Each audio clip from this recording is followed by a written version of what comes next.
On this week's episode of Marketing O'Clock, we wrap our head around Google Ads' new features rolling out for the holiday season. What the FAQ? Google is changing rich results for FAQs and how-tos. Underlay, mama. AI. Uh-oh. What's Meta doing now? All on today's show. Welcome, you are listening to Marketing O'Clock. Just stay tuned. Digital marketing news, but let's get specific. Digital ads, SEO and analytics, social media and more. Pretty much everything that'll make your website perform. With new shows every Friday. We give you the news with sass and puns and definitely hot takes. Thank you for tuning in. You know what time it is. It's officially Marketing O'Clock. Settle in, sit back, keep it locked. Hey there, I'm Greg Finn. I'm Jess Budd. I'm Nicole Waddington. And it is officially Marketing O'Clock. Here on August 11th, 2023. Hello, everybody. Welcome back to another fantastic show. Jess, what is going on in your little life of yours? Well, we were playing in the blow-up pool this weekend, my toddler and I. I don't know if you still call him a toddler. He's almost 4. He can't read yet, but he's really interested in interpreting what things mean. So I have a picture here, and we'll put it up in the video, of the warning, basically watch your kid so they don't drown, right, inside the pool. And he's looking at it. Do you guys want to guess what he thought this means? Something about a devil or possessing someone. Having laser shooting from eyes. You're both very close. His words were, "Don't sneeze too hard or your kid will slip."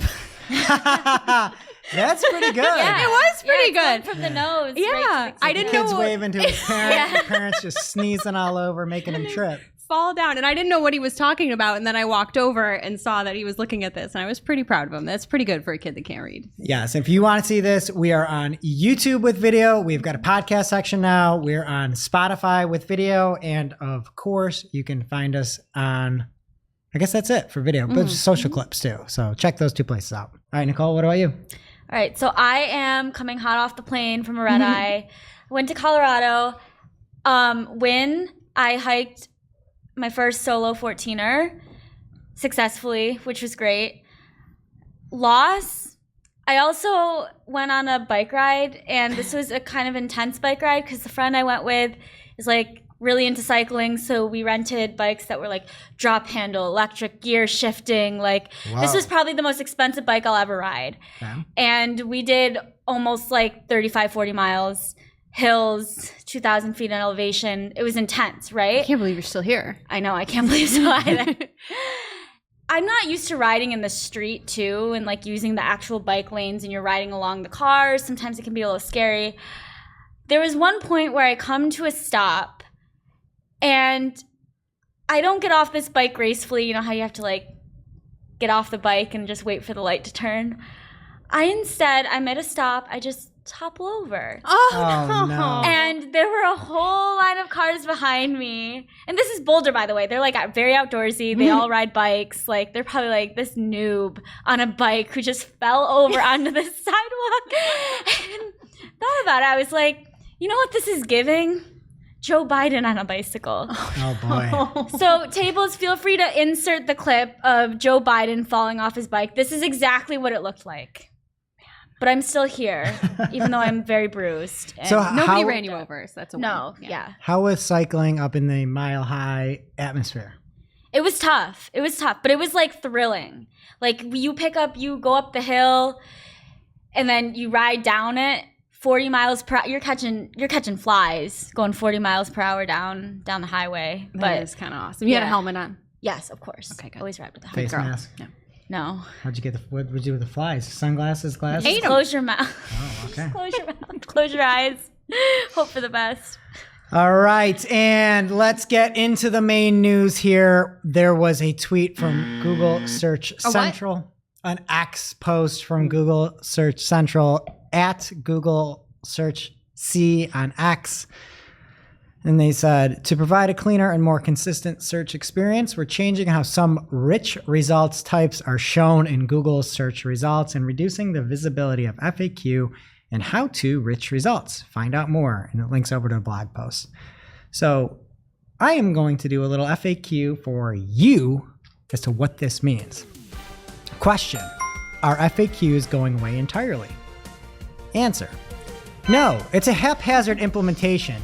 And going forward, FAQ, which is the FAQ page structured data, rich results, will only be shown for well-known, authoritative government and health websites.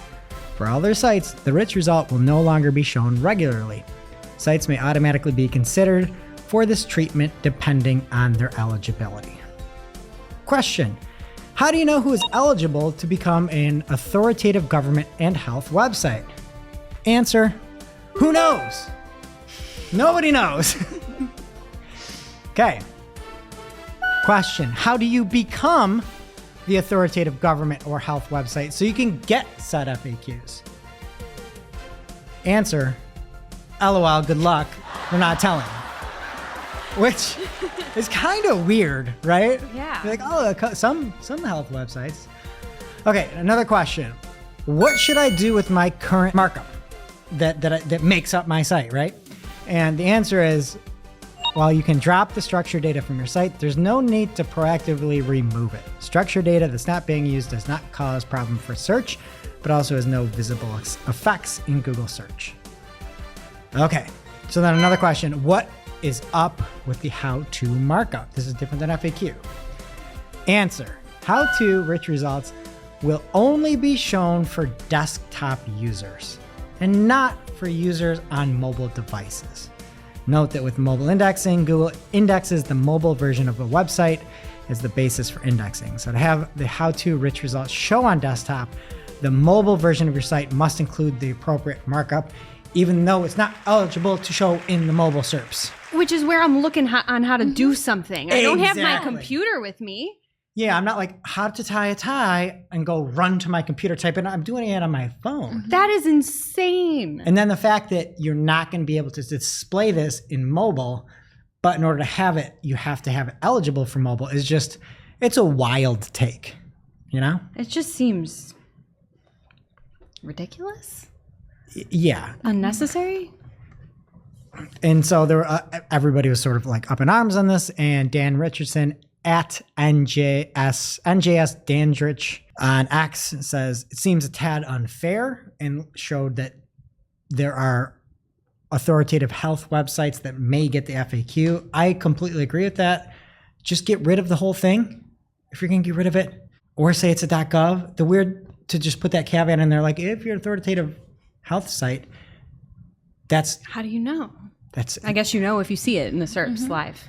and then there's like politics that go into it and things that are like, oh well, if it's if it's natural, it might not be legit. You're not just, I don't know. Dr. Marie Haynes at Marie_Haynes on X said, well, this was a retweet. So the original tweet said, the FAQ markups were introduced by Google in a similar period to BERT and were an important building block for training Google's language models with regards to question and answers. To which Dr. Marie Haynes said, there's a good chance that the reason we had FAQ-rich snippets was to encourage us to manually label the parts of our content that related to FAQs so Google could eventually learn to extract the important stuff without us labeling it. Wow. So again, if you've got it, they said you can keep it on there, and the how-to will still show for desktop. Just make sure it's there on mobile. All right, so Nicola Agius on Search Engine Land covered that Google is launching several new features for advertisers. The first being Enhanced Insights, which means that it's updating its product page with more details regarding product issues, for example, stock inventory, missing feed information, and high bidding targets like ROAS. And this will help you better understand performance of categories, brands, product types, and custom labels. Second is local inventory ads updates. So this will cut down the average onboarding time for your local inventory ads. And Google's also introduced a new local store unit ad format. Third is new A/B experiments. So you will now be able to quantify the impact of online-only bidding versus smart bidding for store visits and store sales by running A/B tests. This is only available for standard shopping campaigns right now, but it's also being rolled out to search campaigns in the near future. And then finally, there is expanded access to the search top slot. So new interactive ad format is being launched that shows business information such as what hours you're open, prompts customers who have shown explicit local shopping intent, like searching near me, with productive business actions such as directions and calls. Just what's happening in social. Good news, I think. Meta has rolled out AudioCraft, which is a new AI tool that creates music and sound effects from text prompts. I think that's very cool as a concept. Not everyone has the budget or the resources to create original music or audio themselves, and it can be expensive to license music.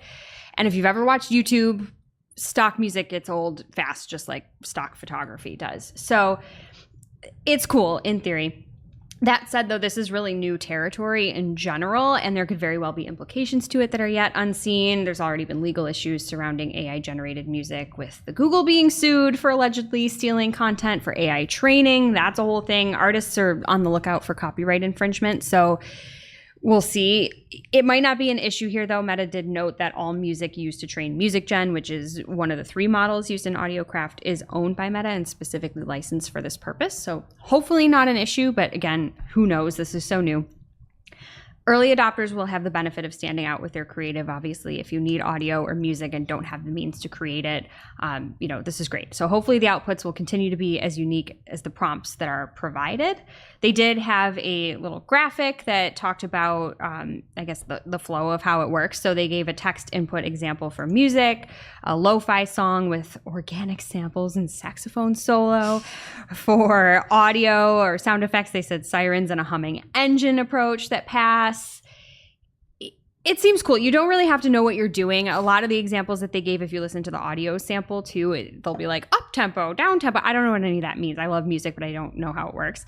But they did give an example that was... We know you don't. Yeah. I don't know how to compose it. I know how to enjoy it, and I know it's good.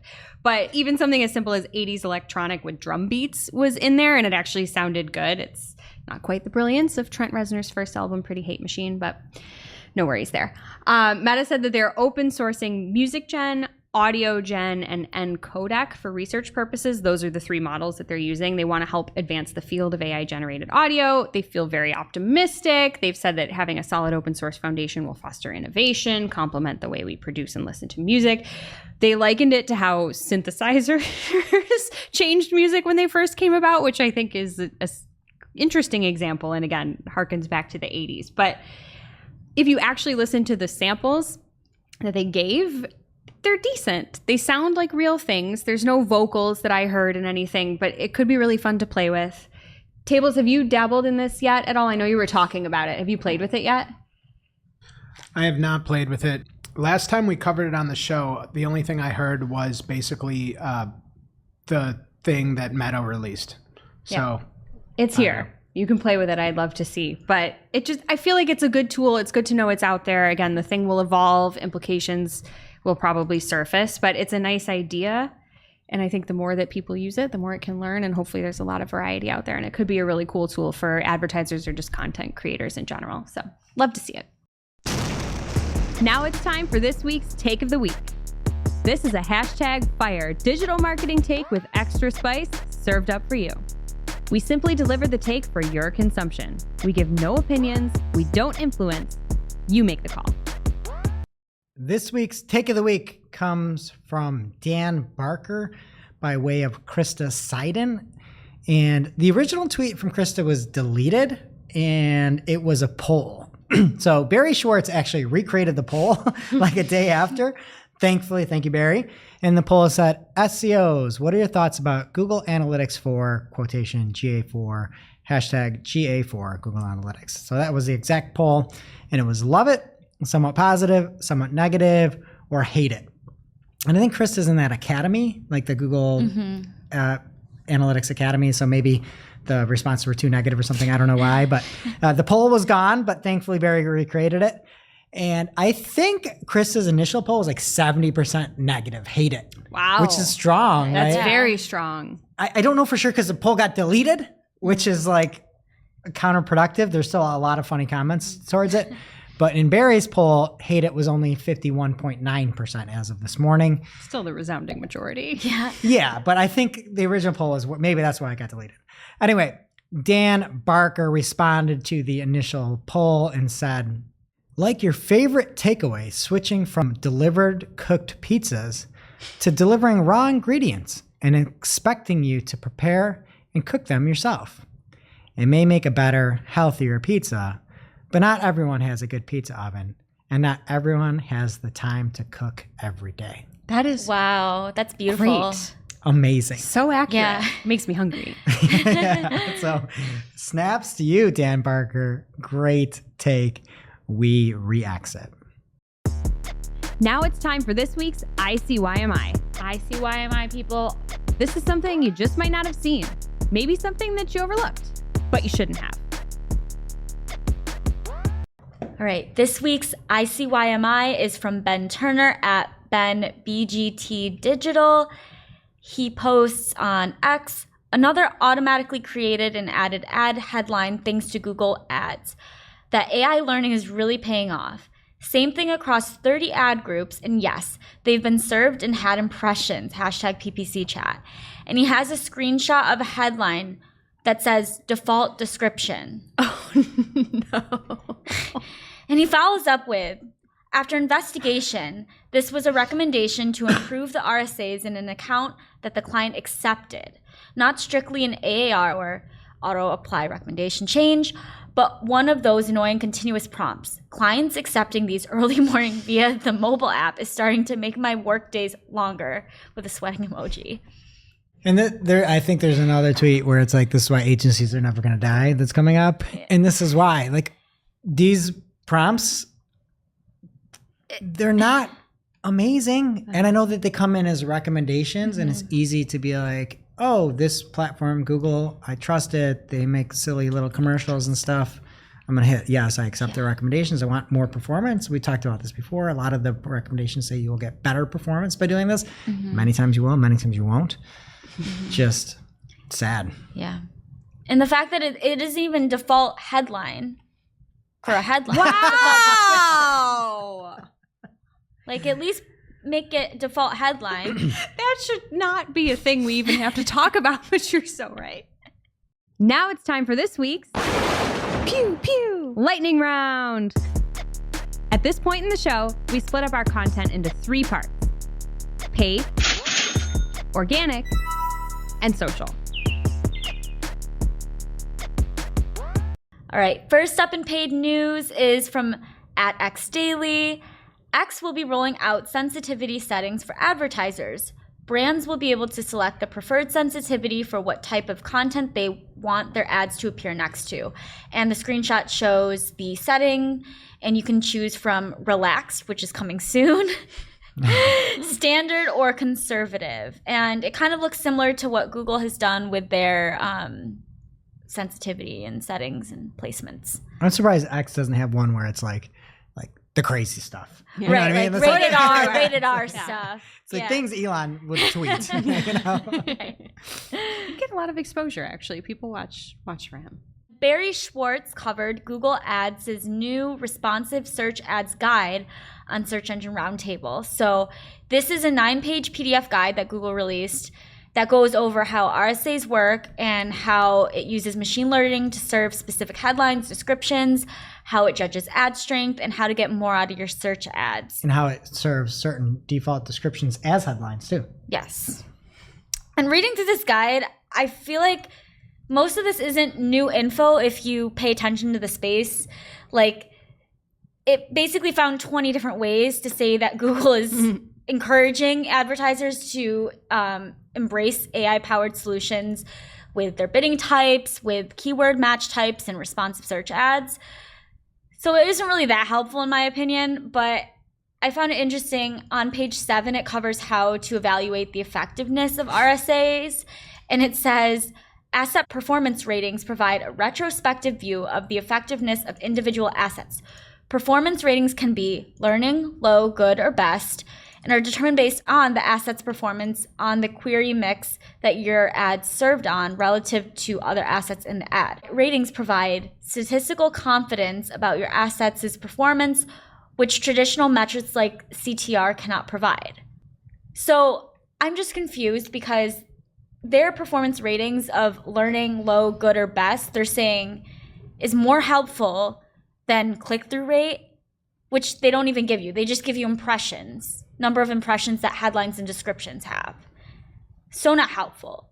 Why are they telling us what data is helpful for our own campaigns? Just give us the data and we'll make the call. I know. And then everything's, oh, you got to trust it. AI. We just saw a default description as a headline. So I'm not trusting your AI. Like, just give me some facts. Right. So I can make some marketing decisions. Right.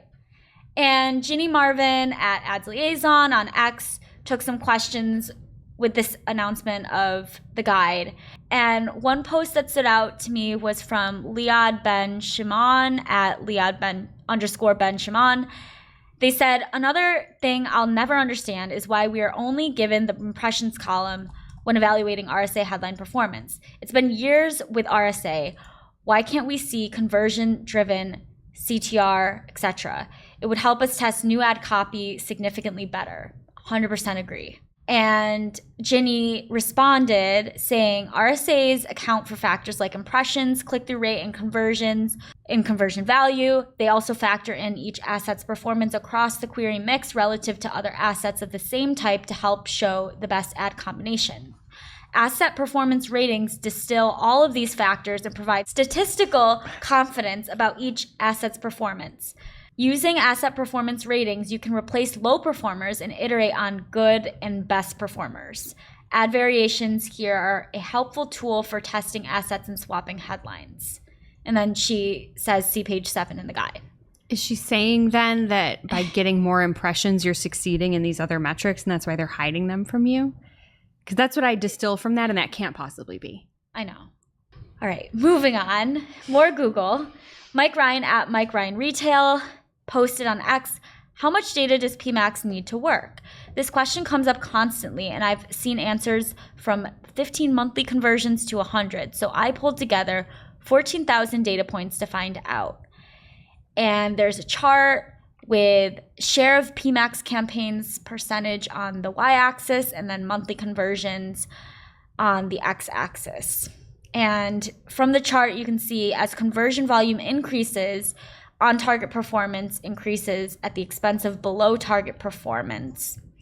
What Mike finds troubling is even with 60 to 90 conversions, the odds of you missing, matching, or exceeding your target is pretty equal. It's ridiculous. It's like, this is why it can't be trusted. Literal crapshoot. Yeah. According to this data, and again, it's not perfect, but you're like, oh, if you get over 150 conversions, it gets dumber. Yeah. Or maybe it's 300 conversions. Can't really tell the data there, but it's like if you have 500 to 1,000 conversions, it like underperforms. Right. And then he also said 1 in 3 PMax campaigns exceeded the ROAS target across all conversion volumes. But if you see guides suggesting 15 monthly conversion is enough for PMax, be skeptical. PMax can do the job with over 60 monthly conversions, but it appears to perform most reliably at 150 conversions or and upwards. Naturally, that corresponds to a decent monthly budget. And then he has an addendum saying, I don't want to say you should not segment finer than 150 conversions. I want to say you should be aware there's a higher risk. Also, the algorithm optimizes at the conversion action level, meaning you should consider your campaigns more buzzword, quote, holistically, as far as I know. Nicola Agius on Search Engine Land covered Google Merchant Center's new warning for, quote, inappropriate titles, which has been appearing in Google Discover and Demand Gen ads within Google Merchant Center. So if you're receiving this warning, your ads may be penalized with restricted visibility in the US. And some marketers on X are talking about similar experiences of receiving this warning. And at Feed Army was saying they had been dealing with this issue for over 2 weeks now, and they think it's a bug because it flags things that are correctly titled. So make sure you're checking your accounts for that. All right. And some Reddit PPC drama, maybe? There was a post from somebody who claims they're a Google rep, and I won't read the entire Reddit post, but it was calling out marketers at advertising agencies for being annoyed at Google reps, writing, "Your job is literally to be an expert on a product for a company you don't even work for. The whole Google reps don't know what they're talking about statement that gets reposted on here daily is just not true. So if you find absolutely no benefit in a 30-minute call once or twice a month with a direct Google resource at Google, you probably live in your own echo chamber and are doing your client a disservice.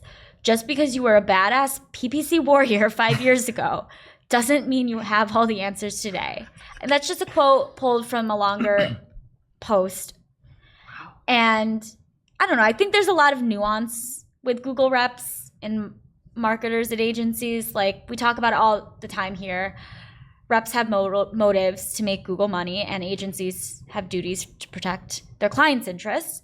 And Google reps are people too, but from a lot of people's experiences, they're not that helpful. There's probably some good gems out there, but yeah. I mean, Boris Besserik applied to be a Google rep, right? Yeah. I keep trying to make him take that offer. He won't do it. Next up in the paid news, Google Display and Video 360 update. So they're changing what is formerly known as in-stream ads to skippable ads. There are no campaign creation or management workflow changes as a result of this naming update, but Google says they recommend making sure your teams are aware of the new names, and offline reporting and structured data file entities will still reference in-stream ads. Great. Okay. And will for years to come. Right. And Menahem Ani at Menahem Ani on X posted, "Okay, this is a first. Auditing a Google Ads account, and I see that PMax is targeting a pad thai recipe keywords in an account for bicycle parts. Oh, no. Apparently the website has recipes on it. Why? And URL expansion is enabled. DIY versus agency. Hashtag PPC chat." Yeah, Why are there trust the AI. recipes on the site? I don't know. I mean, to be fair, we have some like recreational type clients where there's like how-to tips and like different things you can take out on the water and different things like that. But again, if You've you given just a lot of grace. I mean, this shouldn't happen. But it shouldn't happen. But like if you are an outdoor, like let's say you're a big fitness is part of your culture, and you saw mountain bikes and stuff, and you're trying to do like a recipe of the week or something like that. I don't know. Pad thai. yeah. I don't know. I know that if this is a great point, do it yourself versus agency, you would exclude you have to exclude everything with it, or just not turn the expansion on, but then it doesn't work well. Yeah. So yeah. I'm just thinking of Nicole falling off her bike and just right into a bowl of pad thai. That would have caught my fall. A recipe for disaster. And another one from Menahem Ani on X. He posts, "Dear at Google Ads, I'm sorry that there haven't been any meaningful updates / optimizations made in the account, and that you're getting some eyeballs on your end internally. Tear emoji. Our goal is to service our customers as best as possible and ensure every dollar we spent responsibly and performs well. We don't make changes to make anyone look good. Sorry." And his screenshot looks like an email, and it says, "Hey, Joe, totally fine to give you back the time today. To be transparent on my end, because there haven't been any meaningful updates, optimizations made in," and then it blinks out the account name, "I'm getting some eyeballs on my end internally." And then it goes on to say, "I made a list for both," I'm assuming it's client names, "in our shared doc of things that will not affect the ads, but will signify that the accounts are being optimized and thus are receptive to my team's support. This would be a big help for me to showcase we are partnering effectively together. If you're okay with those small changes, I can save you some time and help update them for you. Just read below and reply, I accept to this email." Menahem follows up with more details about the shared doc that was mentioned in this email. And he says, it was mostly pointless as we are working on setting up offline conversion tracking for this client, and these numbers are not based on real revenue. And some of the recommendations are add value estimate to primary conversions, use optimized targeting, remove redundant keywords. And then PPC Greg replies to the last point about removing redundant keywords. Okay, before you get to his very good point, I won't step on that. Yeah. I like how the first thing is highlighted that Menahem put forth, and it says, add value estimate to primary conversions. Quote, does, all caps, not affect campaigns at all. Then why are we doing it here? Like, what do you, because they're showcasing they're partnering effectively. But it's not effective. If it doesn't affect campaigns, right? And they're like, well, the CPA is $8, and they're like, all right, here are these different numbers. Like, you don't know that. You're just using industry averages. Yeah. Like, why not talk to them and figure out what it's worth? Yeah. And then like a CRM lead is $10, but just a web form lead is $8. None of this makes sense. But why do it if it doesn't? If it doesn't affect impact campaigns. anything, why? Like, what is the point? Okay, and then PPC Greg makes a fantastic point. Yes.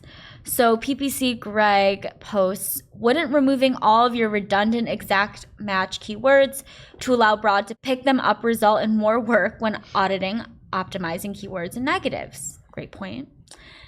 He says, pair this with how Google prioritizes keywords and links to this Google support article with a screenshot. And part of the screenshot says, redundant keywords are equivalent to high-performing keywords or keywords in broader match types. Removing these redundant keywords and consolidating your keywords across match types will help you manage your account more easily.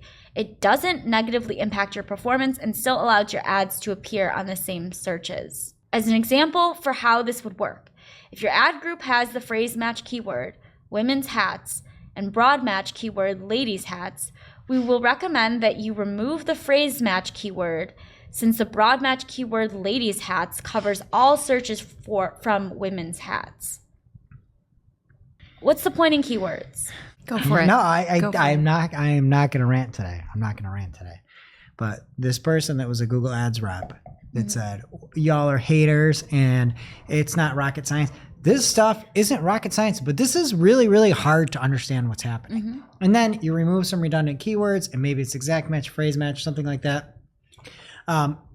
Budget goes out because you're spending more on broad match, let's say. Now, all of a sudden, you're spending more there, and PMAX is not going to eat it because it's not eligible. All this stuff, there's so many different forms of intricacy that goes on. Like, just leave the redundant keywords and get some tracking on that and show. And there's like many reasons that you can do all these things. And especially then PMAX is going to match an identical query that's eligible. How do you know if it's identical? And then you don't just want one term in there because then you're not going to have no identical and PMAX is going to eat everything. There's so much that goes into everything now with this. There's no, and then that's just the execution of it, right? The hard part is Menachem's name is Menachem, not Joe. So this email might have gone to the client and said, I'm getting some eyeballs on my end internally because we're going to have... Look, y'all need to chill out. Doing all these things that you put through, these little tweaks, isn't going to do anything. Changing a conversion from $8 to $10 and a conversion from $8 to $6 and then turning on optimized targeting and then removing keywords, that isn't it. That's not it. What is it is what Menachem's doing, fixing landing pages, testing extensions, looking at targeting, launching PMAX campaigns, doing the work, doing the heavy lifting, making sure the client's happy, hitting goals. That's what matters. Not if you're getting eyeballs internally. Nobody gives an ass if you're doing that, right? We don't care. The client needs to be happy. The client needs to be making money. And instead of saying, I'm getting eyeballs on my end, and I might not be able to service the account anymore, how about you say, hey, Joe, sorry I can't make the meeting today. How are things going? Are you hitting goals? Are things good? I was on a call with a rep, Probably shouldn't say this. Say it. No, I'm not going to. Say it. I'm not going Say to. it. We don't know who the rep is. We don't know who the client No, is. Say I'm it. not going to say it. No, we need It's just to. there's misalignment, so much misalignment with what Google's doing. Like, this rep is delusional if they think that everything that Google's trying to do is to get the best results for your client. There's not a rep in the world that can say, oh, you're doing better on Bing. We should take money away from Google and put it on Bing. No rep would say that. You'd get fired immediately if you said it. Like, they just can't say things like that. So there is no fiduciary duty by any of these reps to say, I'm working to make this account better. It just doesn't happen. And then you see this, and they're going over people's heads saying, I'm getting eyeballs. You're not doing this. Yeah, you don't need to make changes every minute. If you're hitting goals, if you're exceeding goals, sometimes the best course of action is to say, let's go. Let's look at some of the little minor things. Let's look at landing pages. Let's look at other things. Let's look at different aspects. Let's look at Bing. Boom. Other ways to go. Maybe he's working on Meta. I don't know. You weren't going to rant? Did I rant? I'm not sure. Over in organic, the Google Analytics 4 reports have added support for match types. The filters now support begins with, exactly matches, and regex. So cool. If you want that, you've got some more pizza ingredients to go work with over there. By way of Glenn Gabe, Google is debuting product IDX, an AI-enabled browser. Apparently, this is to help for development. So if you're building full stack web and multi-platform apps, it supports Angular, Flutter, Next.js, React, Svelte, Bud, and Vue, and languages like JavaScript and Dart. Bud? I made that one up. You're seeing how I was listening? Yeah. I was. I thought you had checked out. No, Okay. my screen disappeared. Got it back. There's just too many different AIs that everybody. How could anybody remember all these names? I like Bud. That's a good one. Project IDX. Well, that's a B-U-D-D-E. fake programming language, but the It's real now, but Project IDX, whatever. Okay. All right. We talked about this a while back, but months after YouTube launched an enhanced bitrate 1080p option for premium subscribers on mobile, the platform is now bringing the video quality to the web. So the higher quality 1080p is now not just on iOS, but also into the web. In order to get this, you need to be a premium member to watch the extra crisp and clear videos. I don't get it, but I'm happy that they're happy. So I'm not going to yuck their yum. All right. From Maz and Dr. Pete, who will never acknowledge this podcast, we have a post called Introducing Brand Authority, Measuring the Unmeasurable. And in your domain overview tool, there is now not just your domain authority, not just your page authority, but there's something new called brand authority. And it's a score that's 1 to 100 developed by Moz that measures a domain's total brand strength. And it's based on your ability to rank in search engines. So there's a whole big hullabaloo about it. You can read it over by going to marketingclock.com/newsletter or community.marketingaclock.com. Okay, from the Creator Insider, there was a new post. There are now going to be new and returning viewers metrics by format. So you can see, Shorts drove the most new viewers, but our videos drove the most returning visitors, and live drove returning visitors, but Shorts didn't get people back or whatever. So we can see this. In Yuck news, Google is offering an on-campus hotel special to help lure workers back to the office. They had a new summer special. Apparently it was an ad, according to CNBC, for employees to stay the night at the on-campus hotel at a discount. So apparently the on-campus hotel in Mountain View could be stayed at for $99 a night in this summer special. And CNBC saw the materials. The description said it will run through September 30th in hopes it'll make it easier for Google to transition to the hybrid workspace. The promotion is for unapproved business travel, so the company will not reimburse their stays, but require employees to use their personal credit cards. The special's description state. And it says, the description, according to CNBC, says, just imagine no commute to the office in the morning, and instead you could have an extra hour of sleep and less friction. Next, you could walk out of your room and quickly grab a delicious breakfast or get a workout before work starts. You can enjoy a quiet evening on the rooftop deck or take in one of the fun local activities. I love it here. I'm going home. Who wants to have to stay For $99 and you your have to pay office. for it yourself? Why do they have hotels?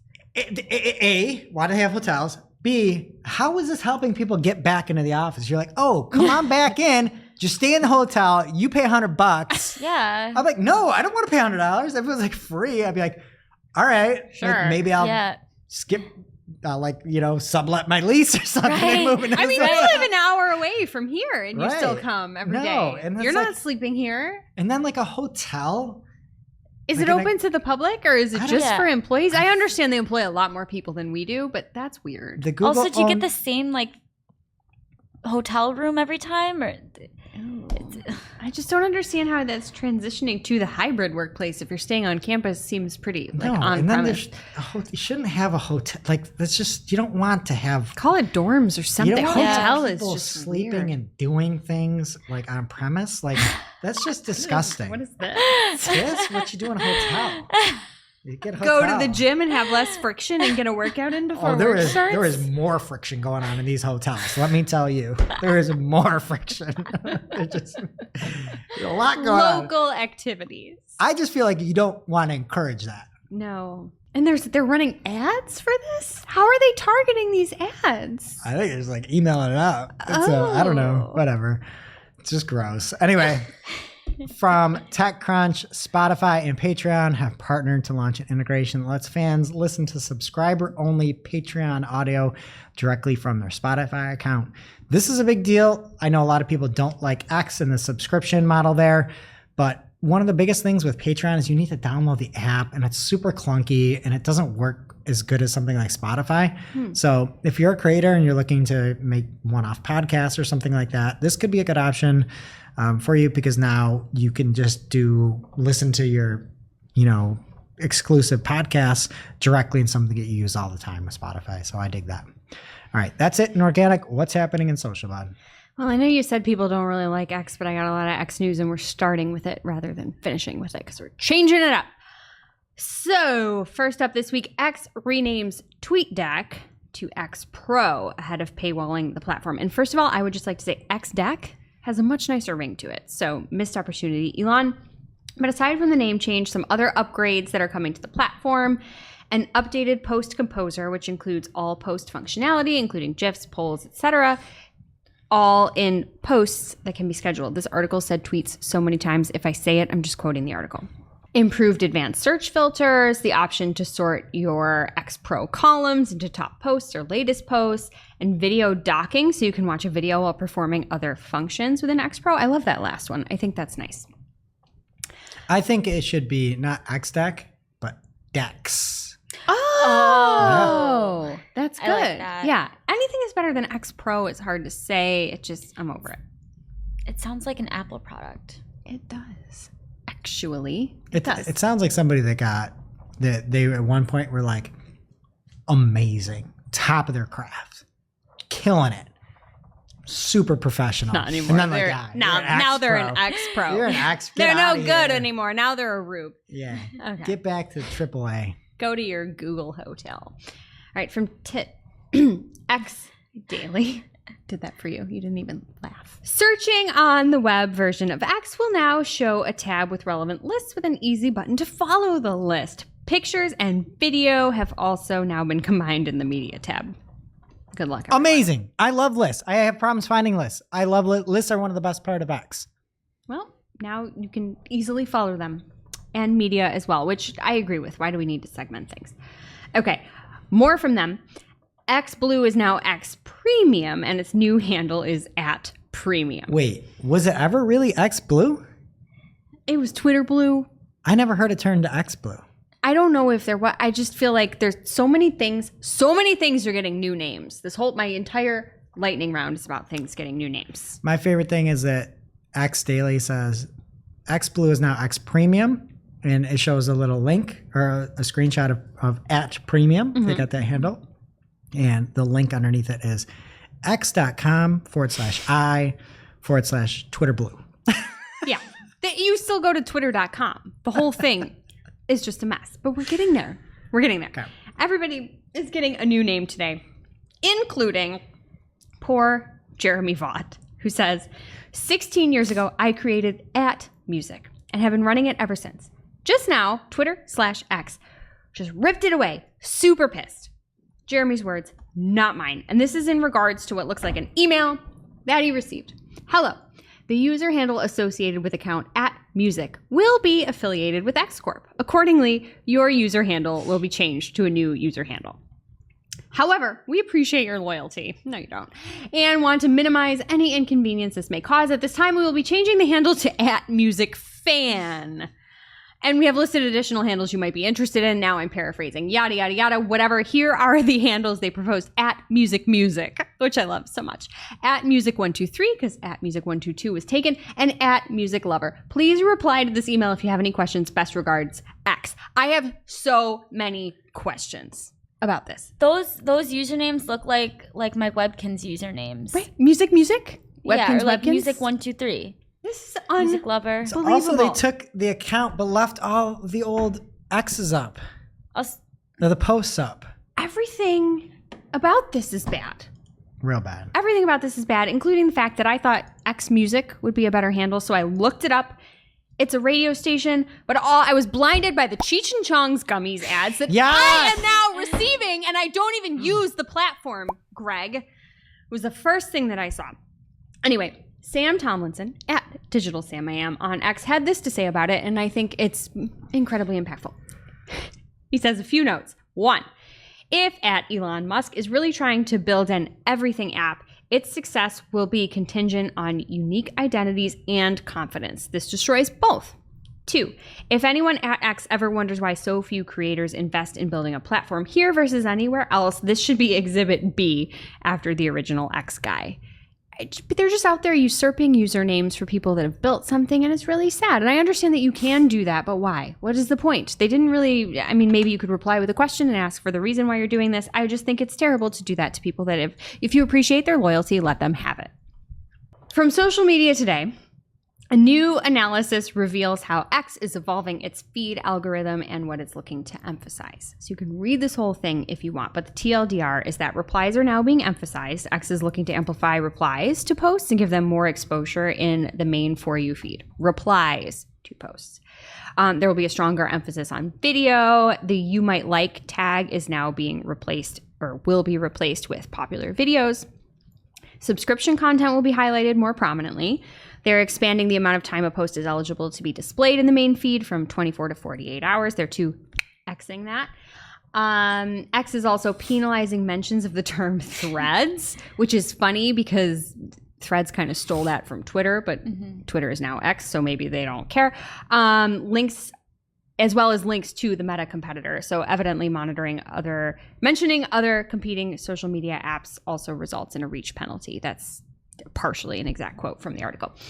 And links don't mean shit. Elon Musk himself posted on X, since the algorithm recommends posts based on how much time people spend on them, both video and text content posted on this platform naturally get boosted more than links off platform as time spent on a link is short. That makes sense. Does it? If it's about the time spent on it, you click a link and you leave, yes, at face value, that makes sense. Okay. Does it matter? Probably not. I feel like if you're sharing a link to something valuable and people want to go off to it, that post could, if people are clicking on a link, they're interested in the thing. The post itself is valuable. It should probably get more exposure. But again, the guy is just trying to punch everyone. Matt Navarra, who also won't look at us, posted on X. Good news for social media managers. Meta has released a new version of its Reels API, and the new version now adds the following Reels features to third-party publishing tools. I'm not going to read all of them, but some include custom thumbnails, a longer format for Reels, scheduling and draft capability, which I love, and additional performance metrics. They also say that coming soon are early copyright detection. I don't know if that's copyright infringement detection, A/B testing, and video clipping. So that's the good news. The bad news on the Reels front is that creators are pissed. Apparently, some Facebook creators were notified that they have been receiving tens of thousands of dollars for the program, but it was a glitch in Meta's system. They have since sent out a notification clarifying the mistake and reducing those payouts. That probably doesn't feel good if you thought you were making all kinds of money. So sorry about that. Apparently this happened for the pay period of July 6th to August 1st. So if you've been affected, you've probably seen this notification. And I'm really, really sorry for your wallet. Not to bring it back to X, but according to Mashable, creators are pleasantly surprised by X's decent ad revenue sharing payouts. One creator tweeted that they spent $8 to make $370, which is fantastic ROI. So good for them. Ed Krasenstein at Ed Krasen on X said another month, another ad revenue share payment from Twitter X, basically saying, I'm paraphrasing here, that independent journalists are the future and they can make a heck ton of money on X. Why not try it? They are currently receiving a payment or it's processing of over $15,000. So congratulations to you. I don't know how long that's going to last, but again, good for you.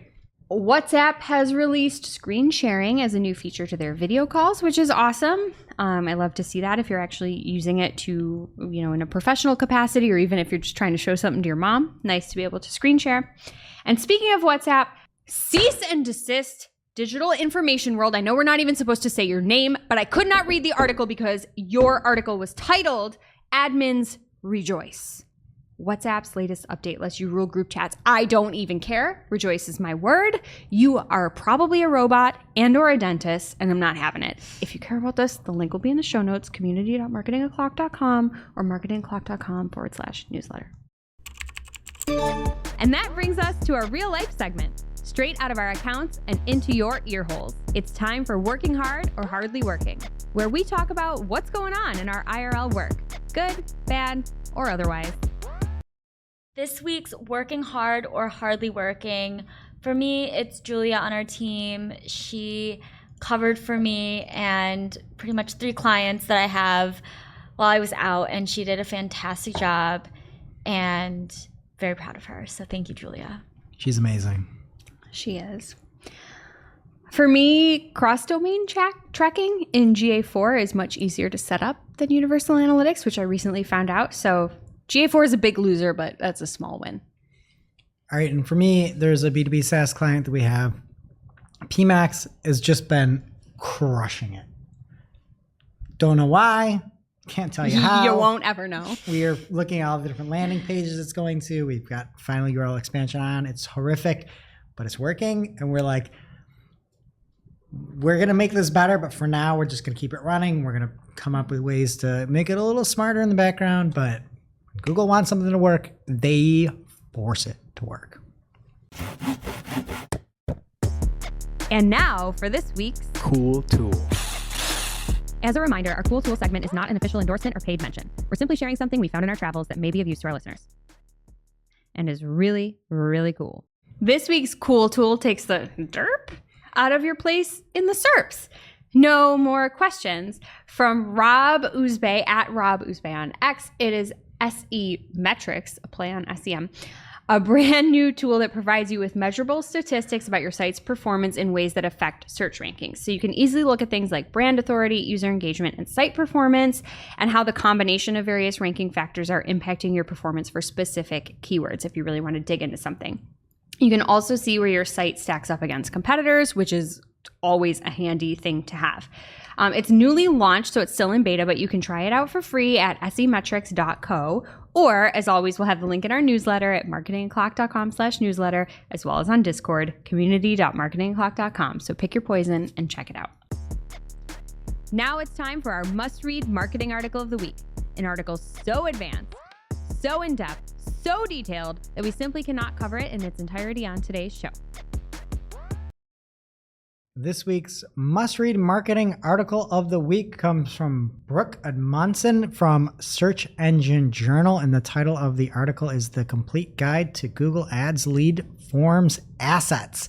Brooke does a great job breaking down a variety of different things that you need to know about lead forms in Google Ads, including who should use a Google lead form asset, the pros and cons of lead form assets, as there sure are cons, lead form asset requirements, how to set up a lead form asset, how to optimize a lead form asset, how to review the lead form data, and maybe most importantly, creating a webhook integration so you can get that data out of Google Ads. If you're looking to test lead form ads on Google, this is a phenomenal tool or guide.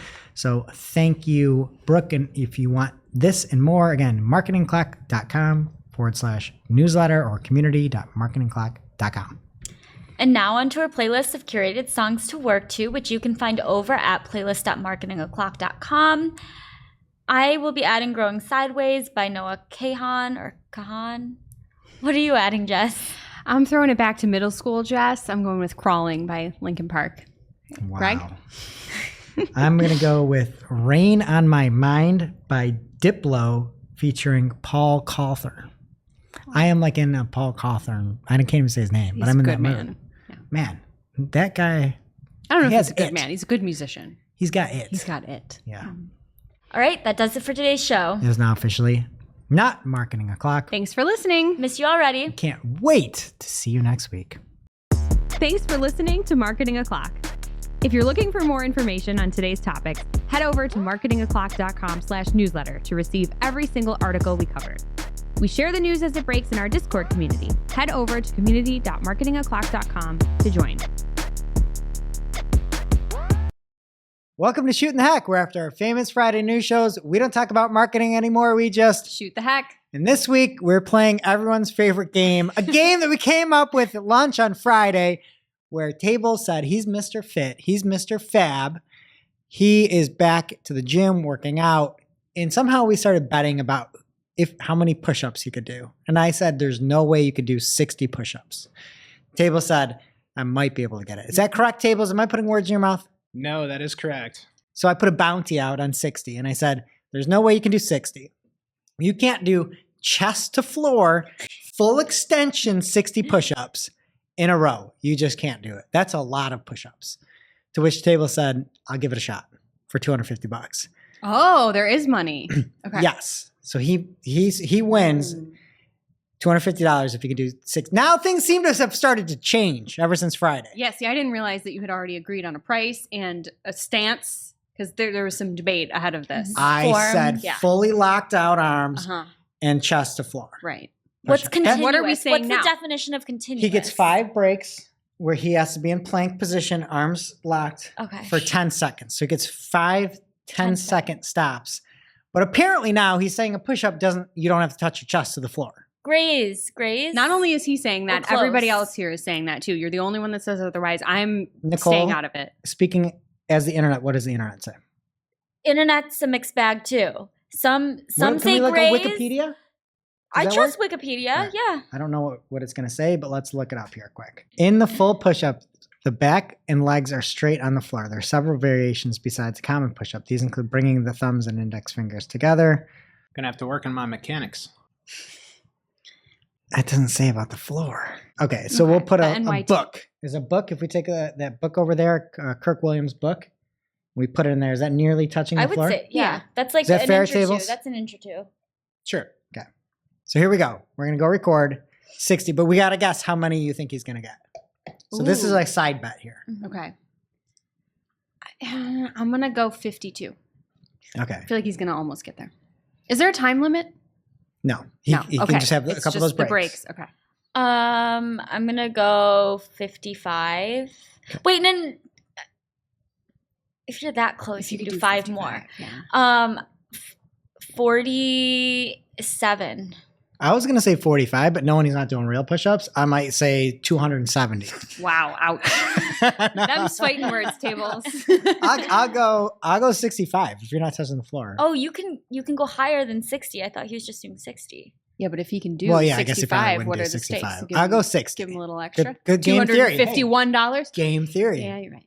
Okay, so I'll go 60. You're what? 47. 52. Okay. All right, Tables, you ready? Yep. How many do you think you're going to get? 60. Yeah, buddy. Okay. 1, 2. Is he touching those books? 3, 4. Is he touching those books? 5, 6, 7. I don't see those books moving. You need to go a little lower there. Oh, yeah. What are we at? Really? 14, 16. Oh. 15. He didn't get that one. That was a no Okay. rep. 17, 18. 19. We can breaks run this yet. tape no back, breaks too. yet. Is he touching that book? I don't think he's touching that book. Push yourself down. You want me to throw my body weight into it? I don't see that book move. 10 okay. There you go. There you go. There you go. 26. 27. Oh my god, almost there. To halfway. 29. I'm telling you, he's not touching. I gotta get down. I gotta get down Get there. down there. Okay, come back. Wait, is this the second break? This is the second break. All right. Nice, that's good, bud.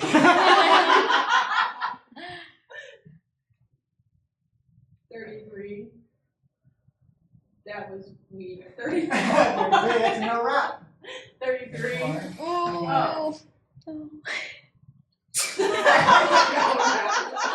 Oh my god. Adjust to the book is monster.